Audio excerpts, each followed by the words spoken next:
you, Vic. And now to the tension in the Middle East. According to the Iraqi military, 2 rockets have landed in Baghdad, home of the U.S. Embassy in Iraq. And right now, there are no reports of casualties. It was not immediately clear who had fired the rockets or where they were fired from. Earlier today, the president announced economic sanctions against Iran following last night's airstrikes that targeted 2 military bases. And here's an image that appears to show damage from Iran strikes that happened last night. The president today confirming that there were no casualties as a result of the missile strikes. In his address to the nation, President Trump called on some of America's closest allies and other nations to help end Iran's nuclear ambitions. Iran must abandon its nuclear ambitions and end its support for terrorism.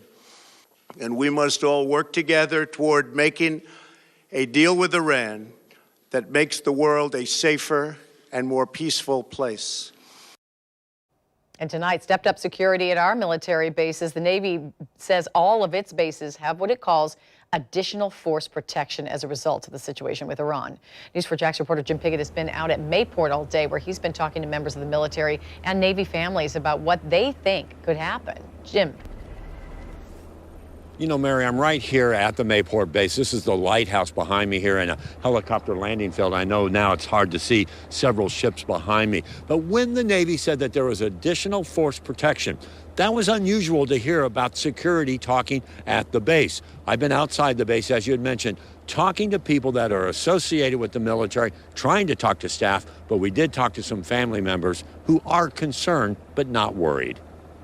Mayport Naval Base has seen many deployments to the Persian Gulf and Middle East over the years, particularly during the Iraqi War in 2003.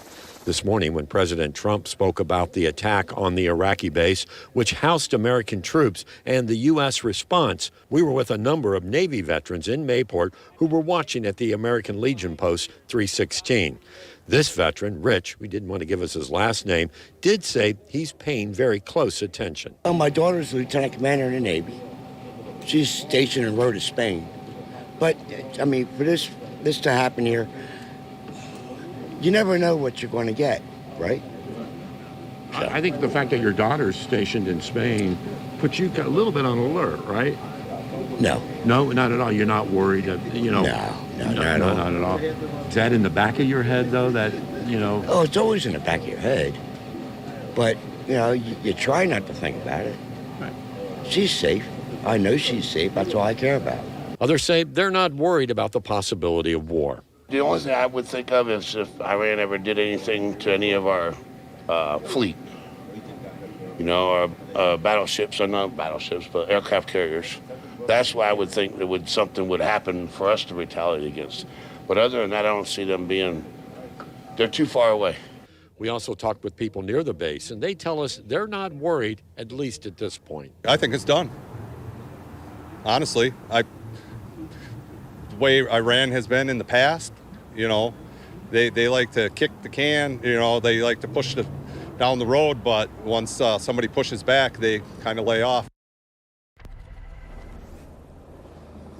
You know, I'll tell you, I was out here, the same spot in the Iraqi war back in 2003 when people were being deployed, and even when they returned after that. A whole different feeling this time. People here, like I said, they're watching, they're concerned, but they're not as worried as in the past. We're live at the Mayport Naval Base. Jim Piggott, Channel 4, the local station.